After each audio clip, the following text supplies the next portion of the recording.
What's going on, everybody? BobbyFi here. I'm only going to be here for a few minutes. I'll probably be here for about 12. Sheets is going to update his projections at 6:45 Eastern time, just to give you guys a heads up.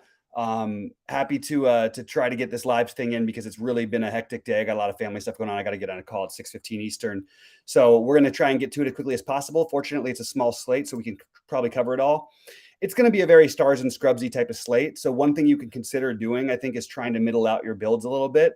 Guys who won't be owned that at the higher tier that maybe you want to take some shots on, which is what I would be trying to do tonight. I would play some Kawhi Leonard. I think he's going to be low owned. I would play some Valanciunas at a price that seems too high, but we know he's got a ceiling, especially against the Dallas team that's front court help. Front court is not that strong. Those are two ones that I would look at. I would look at Christian Wood. I don't think I would go with it. It is a little revenge narrative there going, but Christian Wood, Joe Val, and McCollum and Leonard are the spend ups that I think get the lower ownership. So those are the guys I'd be working with tonight. The obvious ones, I do think Luka is the best play and will score the most points here enough. Oh, and Steph. I forgot to mention Steph.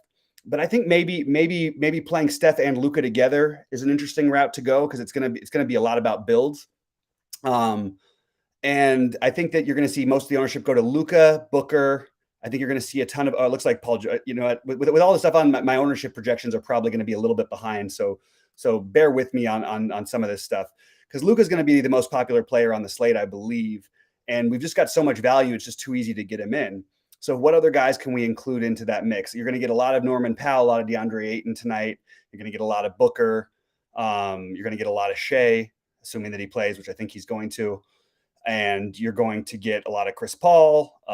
Basically, all of these Phoenix guys are showing up pretty strong in terms of ownership. So I'm going to try to go out of the way and suggest that we play some Steph Curry, suggest that you play some Kawhi, suggest that although Kawhi, I think the ownership projections are off on him because they're not accounting for Paul George as of right now. Same with McCollum. But Kawhi, McCollum, but I like the Joe Val. I do think Joe Val stays reasonably low-ish owned considering the size of the slate.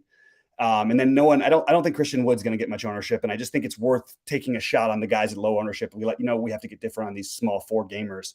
So these are the guys who I'm sort of looking at as the spend ups. I also think like the mid tier range, if you want to go with a more middling build, I don't think anyone's playing Jaden Ivey at 6,800. I think it's worth a gamble. Is he my favorite play on the slate? No, but I do think that there's enough upside for him there for it to possibly pay off. Kyle Kuzma would be another one of those guys you could consider. Jordan Poole would be another one of those guys you can consider. But I would be trying to specifically go out of my way to play a less optimal play because if you want to play the chalk tonight, I think it's just going to be much more condensed with all the value that's out there. Of the value that's out there, let's get to that, and then I'll answer questions for the rest of the time. I do think Batum is reasonably good at 3,200. Jackson Hayes, we've seen this go wrong before, but I still think it's pretty good value at 3,600. Then you've got the 4K guys, the Norman Powell, who's probably the one I feel the most comfortable with. Trey Murphy, I would be probably below the field if I was playing on Trey Murphy because I think his ownership is going to be higher than maybe it. I don't think it should be. Just that it's high enough to where I can try and fade certain guys here. Robert Covington, anytime he gets significant ownership, is always a guy you can look at fading. In a vacuum, I like him. Overall, I don't know that I need to play him here. Same with DeAndre Ayton. Same with Chris Paul. Don't feel like I need to. I think I can be underweight on all those guys. I think I could be underweight Isaiah Stewart at high ownership. I could be underweight Kristaps at high ownership. The guys who I'm less willing to are some of these other guys. I think Batum. I think that Najee Marshall. I think those are some of the better values that I like anyway. Although the projections are still updating, it's a little tricky to try and get the median averages because we still have some players that are questionable, even though we already have a bunch of guys announced out. So that's a general outlook of what I'm doing. I'm going to pop on in and see what you guys are saying in chat real quick. Yeah, and Rich B, right off the bat, I see the Murphy from New Orleans. I'm totally good with it. Lou Dort, I don't like. The thing is, Lou Dort is fine in a vacuum. Okay, I don't think that it's not like he's going to get like ball handling responsibilities because there's no Shea. So I don't particularly feel strongly about Lou Dort. I'm sorry, because there's no Giddey. I just think if you want to play Lou Dort, go ahead. I wouldn't be playing Lou Dort on this slate. It's sort of like playing Lou Dort on every other slate. It's not like he's a guy who creates or gains any extra usage really with Giddey off the court. So I don't really care about Lou Dort too much. It doesn't really translate that way. No problem, Adam. Good to see you, buddy. Let's see. We've got Rich in here. What's up to my man, Rich? Adam, Gabe's in here as well. And keep popping in questions. I'm just going to tell you some other things that I'm doing. I think it's a slate you could leave some money on the table. I wouldn't be leaving heavy amounts, but if you leave like 400 or 500 on the table, I think this is kind of the right slate to do that. That would be one strategy I would employ, because I think that there is a lot of ways this can go differently. Again, just going through teams here, Jaden Ivey and Cade Cunningham, I think are both really interesting for Detroit. I'm willing to fade some of the Isaiah Stewart chalk and maybe play some Jalen Duran instead. I'm willing to fade Porzingis chalk anytime. And if he's going to be super chalky, I'm okay with taking the fade on it, even though, again, I like him in a vacuum. Luka is it's very hard not to like Luka in this matchup tonight. So I would suggest playing Luka with one of the other spend ups that I mentioned. I like McCollum as a possibility, but I really like the Joe Val play, and I think it's going to more people are going to be on it. I think my projections haven't updated. The problem is I only like it if it's lower owned, because if you're going to put like incredibly high numbers of amounts of ownership on these guys, I just don't think that they have to smash their price often enough. I think this game ends up slowing down quite a bit with all the guys out for New Orleans. And the guys I would be looking to is I kind of like Najee Marshall. I'd wait for a starting lineup. Kind of like Larry Nance as a little bit of an overpriced play. And then you got the McCollum, Joe Val as the main, the main guys over there. But somebody's going to have to do the work. So I would probably be playing Luka with one of McCollum and Joe Val. And then I like the idea of taking the long shot Steph play, the low ownership Steph play, just because the ownership everywhere else. It is really hard to explain why Shea wouldn't be the obvious play. It's just the ownership is the only reason. I just think the ownership is going to be so heavy on him that I would be willing to take a chance, hope for a blowout. Maybe he doesn't get his fourth quarter run. Hope that Steph has one of his 8-3 games or something like that. It's not so. Again, this would be one of those slates where I would not be playing my favorite plays. I'd be playing my weird low owned stuff. Oh my God, did we lose Kawhi too? Did I miss something here with Kawhi? Let me know, because I had some family stuff to deal with all day, and I know they're not playing a ton of minutes, but I still have the feeling that you could take that play tonight. I think they're going to let him go at some point, but mainly I would be trying to play one of like a Steph with Luka, one of the guys from New Orleans, and then you have all this extreme value out there. That's just sort of the way that I would be trying to build. Or I would go with one of Cunningham or Ivy. I think Ivy's going to be the low owned one. I'm going to double check my current projections of the ownership on Cunningham, and yeah, just a little more ownership than I'd want. I think you're going to have to try to get different if you want to give yourself in a GPP today. Kawhi is officially out. Okay, so then I don't like Kawhi. This is getting to be a ridiculous slate. This is definitely a slate you can leave money on the table. Reggie Jackson, tremendous play, but obviously going to be popular. Norman Powell would be my next favorite play from the Clippers, and Batum. Those would be my three favorites. I think I would fade Covington chalk anytime, because we know his usage doesn't ever increase really. And Terrence Mann, sort of a similar type of deal. We've seen this story with the Clippers before for the last couple of years, so we don't need to figure it all out now. And I think what ends up happening is I think the Phoenix guys are going to end up actually being lower owned than they're projected for currently. So I would be trying to get some exposure to some of this potentially lower owned Phoenix stuff. And again, you get it in the later game. And we just know that there's a lot of stuff out there that, even as much as we know right now, there's still stuff happening. So it's really hard to get the projections to update, especially because I only have another 8 minutes before I have to go. So it came out while I was on air. So there we go. Dinwiddie. I'm trying to look at why Dinwiddie would be in play even. I wouldn't even consider Dinwiddie. I think it makes zero sense. If he gets there, so be it. I could not see a reason in the world why I would play Dinwiddie here that actually is logical. I guess fading Luka, that would be maybe something, but am I missing some reason why Dinwiddie would be an optimal play when we have all those other guys who are much like, I think the guys who are at 4K are better plays than Dinwiddie at 5,400. So I think I would just skip Dinwiddie. Is there any reason to wait to see if Kerr does something weird with Min's restriction to open up the value? I think you're right, Adam. I think you're building lineups at 715. I don't think this first game outside of Cade and Jaden Ivey, well, actually probably be Jaden Ivey at low ownership, and it's only an ownership play that I really like it. I probably would just skip this first game and see how the starting lineups shake out for the rest of the game. So I wouldn't be building any lineups till 7:15 Eastern time. I wouldn't not building. I wouldn't have my lineups finalized until 7:15 Eastern time. That's where I'm at. Slate is going to be one of the value plays, but the question is which value plays, right? So we don't have the answer for that because we don't have the starting lineups, and we're not going to have them for another hour. which is it even speaks more to why you want to stay away from this first game unless you want to take a chance on a low-owned play. Because paying up for one of these guys, you might be paying up for somebody that's a much worse play than the guy you have later in the day. And the value on there's no standout value on Detroit. Isaiah Stewart is fine.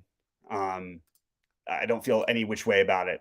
If Kristaps is going to be really heavily owned, as is Bradley Beal, skip it. Just for me, I don't care what the results are. I don't care what happens tonight.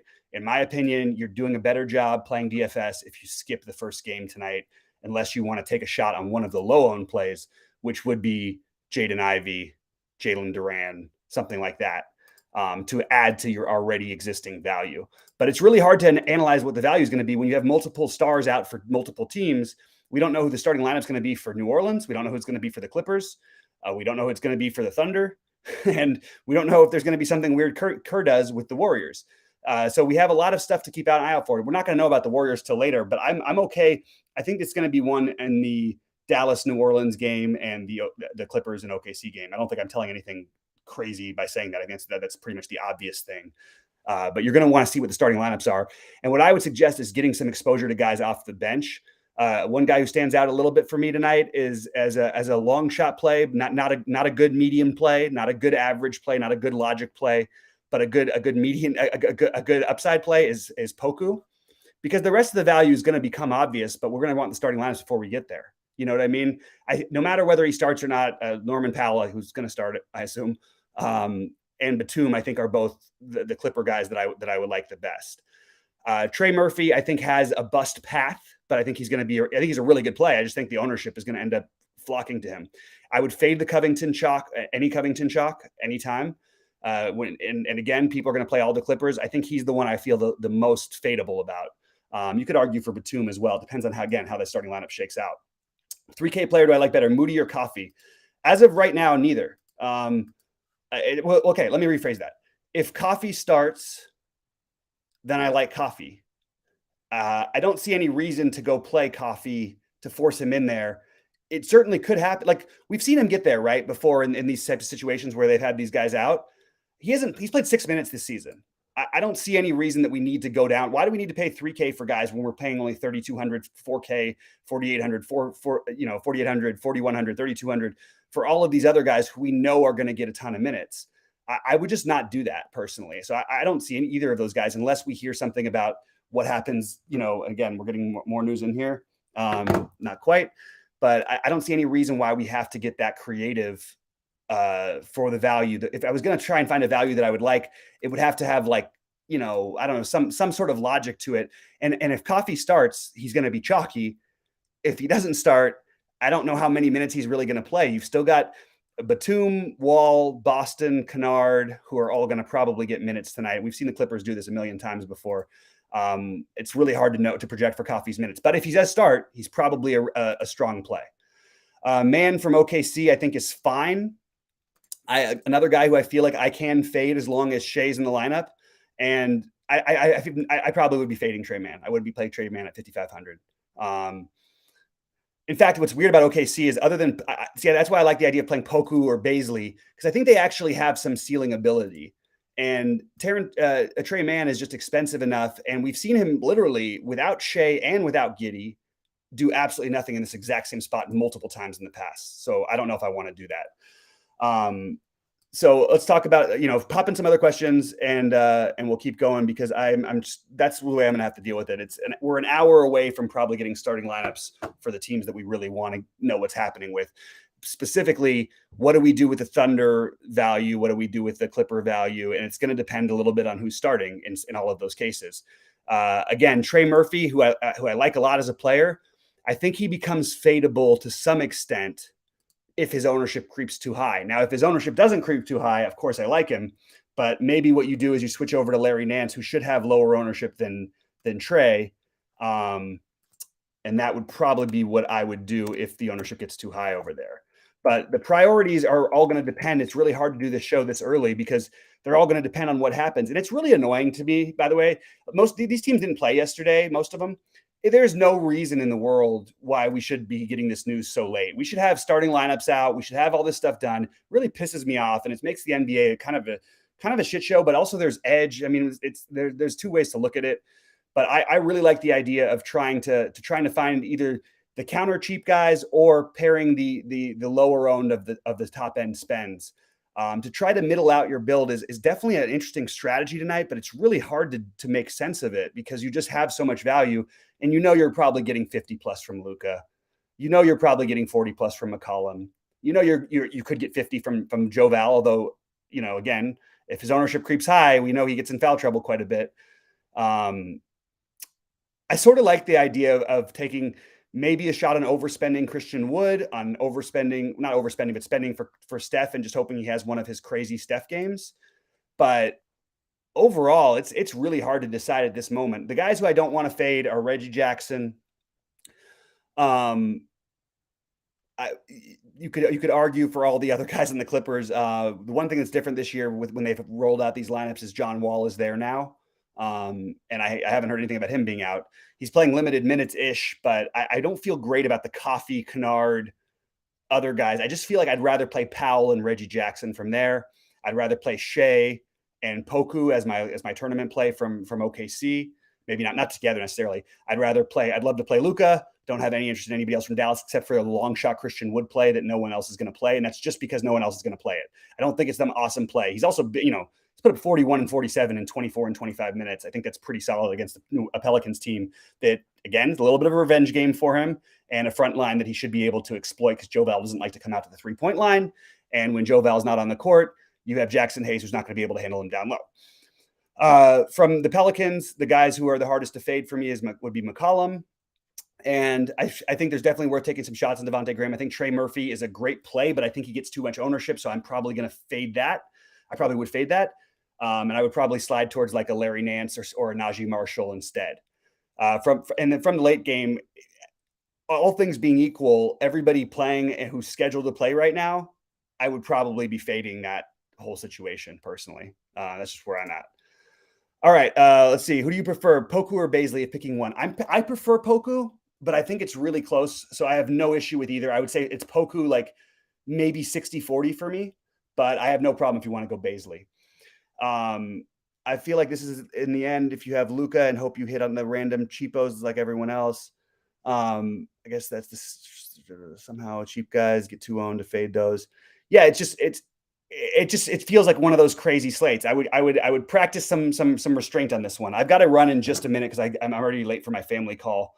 But I'm sorry not to have more for you. Sheets is going to have updated projections at 6:45 Eastern, which hopefully we have the 7:30 games, the lineups out for at least the 7:30 game. I don't think we'll have the 8 o'clock one by then, but that's really what's going to be what determines it. I will be in Discord, and basically everybody on OKC has weird minutes. They're completely tanking. Okay, it's really hard to try to project the minutes for the OKC guys. But Poku's minutes are weird, just as weird as, if not weirder than Bazley's, and it's going to keep being this way. They're wasting these guys' careers, and that's what they're going to do. So you are speculating. Shea is the only guy I feel actually comfortable with. Reggie Jackson is the only Clipper I feel completely comfortable with, and Norman Powell. Luka is the only Mav I feel completely comfortable with. CJ I feel completely comfortable with. Those are the 5 guys who I would start my lineups with, and then I would figure out the value pieces around them based on how the lineups come out. Anyway, I appreciate you guys. I'm sorry it's kind of a crazy week.